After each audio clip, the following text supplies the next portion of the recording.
জয় গুরু, জয় গুরু, জয় গুরু। আজকে আসলাম নতুন একটা কথা নিয়ে।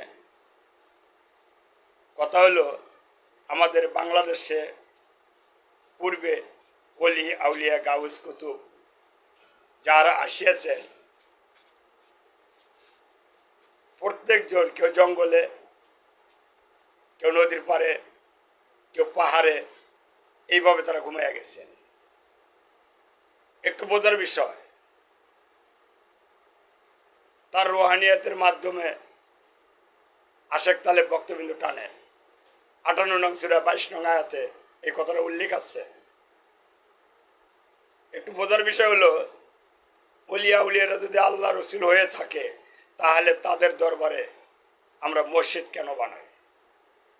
আমাদের দেশে কিছু লোক আছে, মাজারে মসজিদ নাই, অথচ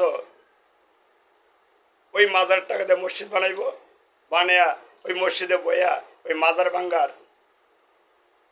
মানে সংগঠন তৈরি করব। তা আমি একটা কথা বলি, প্রত্যেকটা মাজারে মসজিদ ছিল না, এখন ওই মাজারে মসজিদগুলো ভেঙে দেওয়া হোক। কেন, যে ব্যক্তি ওখানে আল্লাহ এবং রসুল শুয়া আছে, ওখানে তার মসজিদের দরকার পড়ে না। আল্লাহ রসুলের দরবারে তার মসজিদের দরকার পড়ে না।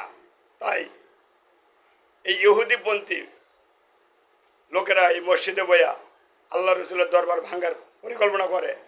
তাই যত আশেক তালে ভক্তবৃন্দ আছেন, পরবর্তী কোনো মাজারে আর মসজিদ গঠন করা হবে না, এবং এখন যে মসজিদগুলো গঠন করা হয়েছে, এই মসজিদগুলো ভেঙে ফেলে দেওয়া হবে।